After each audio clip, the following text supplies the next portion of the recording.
है। और यहाँ पे बेटा जो इस रचना का नाम लिखा गया उसका रचनाकार का नाम है।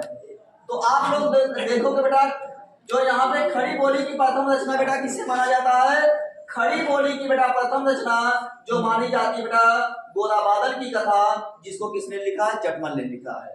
अगला बेटा क्या है? हिंदी का प्रथम नाटक नहुस है, इसको बेटा लिखे हैं गोपाल चंद गिरिदास ने लिखा है। नहुस को बेटा किसने लिखा है? गोपाल चंद गिरिदास ने लिखा है।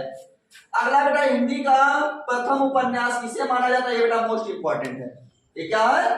मोस्ट इंपॉर्टेंट है। ये बेटा हर परीक्षाओं में पूछा जाता है। हिंदी का प्रथम उपन्यास कौन सा है? आप कहेंगे बेटा परीक्षा गुरु है, और इसका जो बेटा रचनाकार लाला श्रीनिवास दास है। लाला श्रीनिवास दास। हिंदी की बेटा प्रथम कहानी किसे मानी जाती है? ये भी बेटा इंपॉर्टेंट है, इसको भी आप लोग ध्यान से देखेंगे, ठीक है। हिंदी की प्रथम कहानी कौन सी है बेटा? इंदुमती है। किसने लिखा बेटा? किशोरीलाल गोस्वामी ने लिखा। किसने लिखा है? किशोरीलाल गोस्वामी ने लिखा है। हिंदी की प्रथम यात्रा क्या बेटा? सरयू पार की यात्रा, जिसने लिखा? भारतेंदु हरिश्चंद्र ने लिखा। किसने लिखा है? भारतेंदु हरिश्चंद्र ने लिखा है। हिंदी की प्रथम एकांकी बेटा किसे मानी जाती है?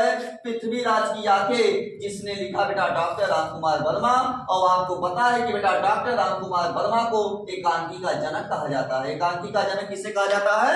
डॉक्टर रामकुमार वर्मा को बेटा एकांकी का जनक कहा जाता है। हिंदी की प्रथम आत्मकथा कौन सी है बेटा? आप कहोगे बेटा अर्धकथा है। क्या है? अर्धकथा। और किसने लिखा? बनारसी दास ने लिखा। ये बेटा एक जैन कवि थे। कैसे कवि थे? जैनी कवि इन्हें माना जाता है। हिंदी की प्रथम डायरी कौन सी है बेटा? हिंदी की प्रथम डायरी है बेटा नरदेव शास्त्री वेद तीरथ, जो बेटा जेल में रहते इन्होंने लिखा है। कहाँ रहते लिखा है? जेल में रहते लिखा गया। इसके बेटा रचनाकार कौन है? नरदेव शास्त्री जी हैं। आगे हम लोग बेटा देखते हैं हिंदी का प्रथम गद्य काव्य कौन सा है? हिंदी का बेटा प्रथम गद्य काव्य साधना को माना जाता है, जिसने लिखा है? राय कृष्ण दास ने लिखा है। आगे देखते हैं बेटा हिंदी की प्रथम भेंट वार्ता, ये विधा का नाम है बेटा। किसने लिखा बेटा? ये कौन सी रचना मानी जाती है? रत्नाकर और प्रेमचंद। किसने लिखा बेटा? बनारसी दास चतुर्वेदी। ठीक। तो बेटा इस टॉपिक में जब आप पढ़ोगे, यहाँ से आपको बेटा बोर्ड की परीक्षा में हम एक बार कई बार आपको बता दिए कि यहाँ से बेटा 2 से 4 नंबर आपको बोर्ड की परीक्षाओं में देखने को मिलेगा।